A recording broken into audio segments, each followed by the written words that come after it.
Hello, this is the American Medical Association's COVID-19 update. Today we have our weekly look at the numbers, trends, and latest news about COVID-19 with AMA's Chief Health and Science Officer, Dr. Mira Irons in Chicago. I'm Todd Unger, AMA's Chief Experience Officer, also in Chicago.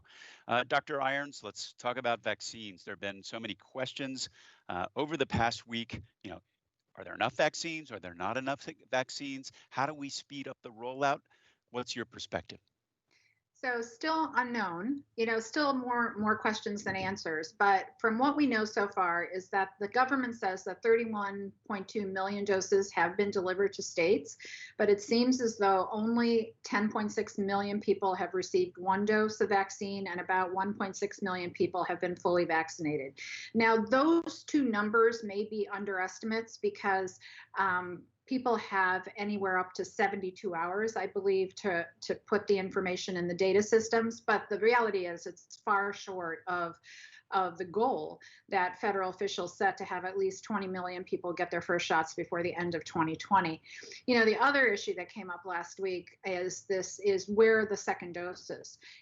We spent 2 weeks having a conversation about whether the government should release the vaccines that were being held to give second doses in order to get more people vaccinated.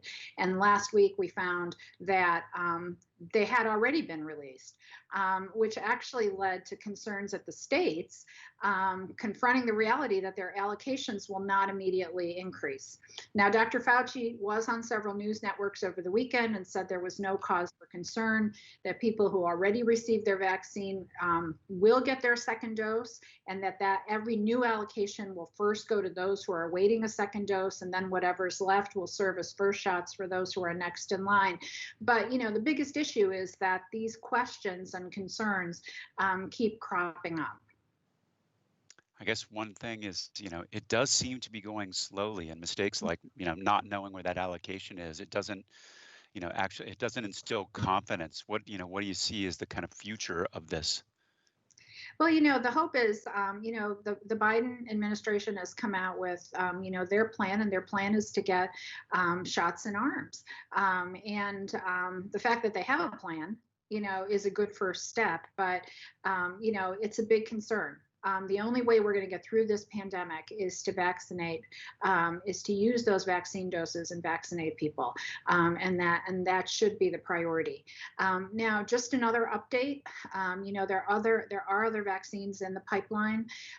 Johnson & Johnson has an adenovirus vaccine in phase 3 trials. This past week, they reported their phase 1/2A interim data that actually showed that their vaccine did get a good response in terms of neutralizing antibody and T cell development. So, those were promising. And from what we're hearing, it appears that they should be doing an interim analysis of their phase 3 trial sometime in January, and potentially an application to the FDA for authorization in February if all goes well. They actually have, that could be a 1-dose vaccine.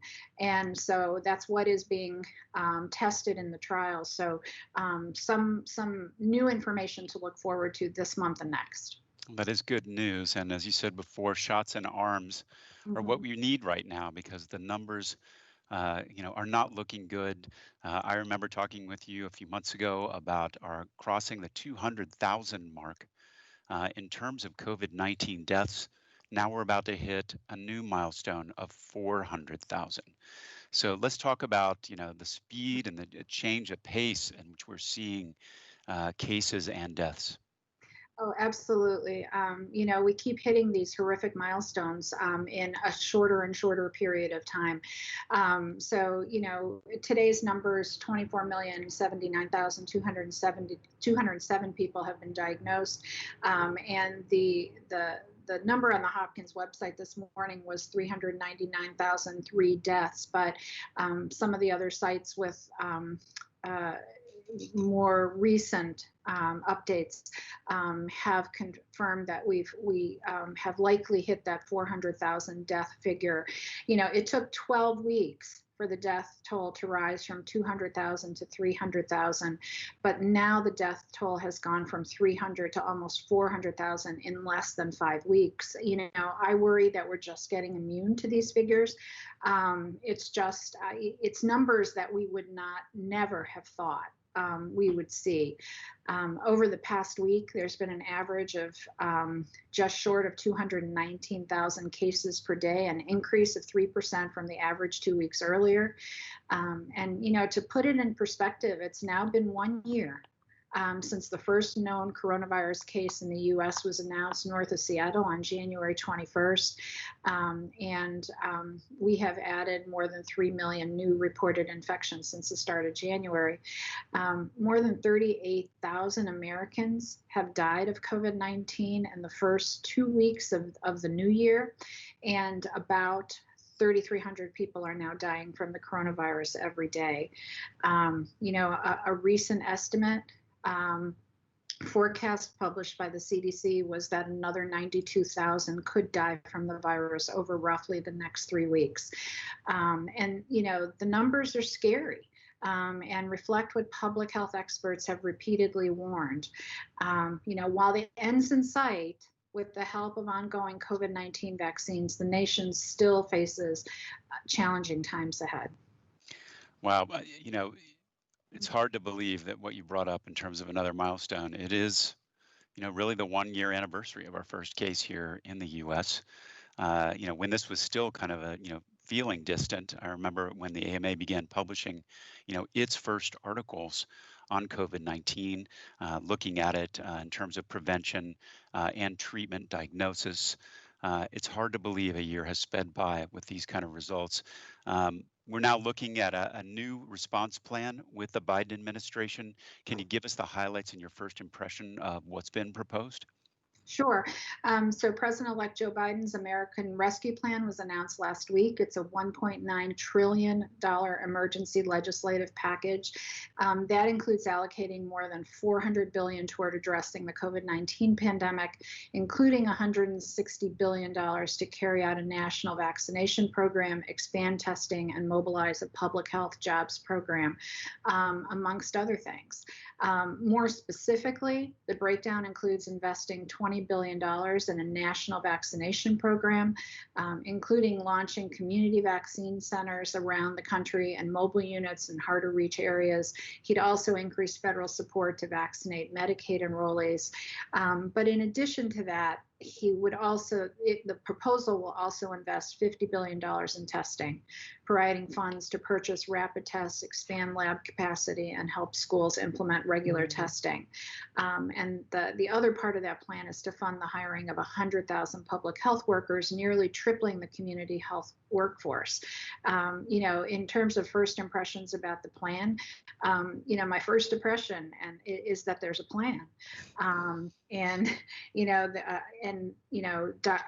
Dr. Bailey from the AMA and the AMA have been asking for a coordinated, comprehensive approach to the pandemic, and I think we're seeing one here. There are resources being are in the plan to provide the states the resources they need in order to do this. And the focus is on the right things. It's getting shots in arms, it's expanding testing, and also continuing the public health mitigation measures that we know that we need to continue to do. Yes, we know. We spoke with James Blumenstock at ASTO back in November, and I think that's the first time we're ever heard, the figure of needing at least $8 billion to fund, what we thought was kind of that initial wave of vaccination program. The number's obviously a lot bigger now, and we know we need a plan, and so. Here's hoping that we do start to see progress with this new plan in place. There's one piece of kind of misinformation I want to talk to you a little bit about, and it's this idea about underselling vaccines. Talk to us about what does that mean? What are we hearing? I think it's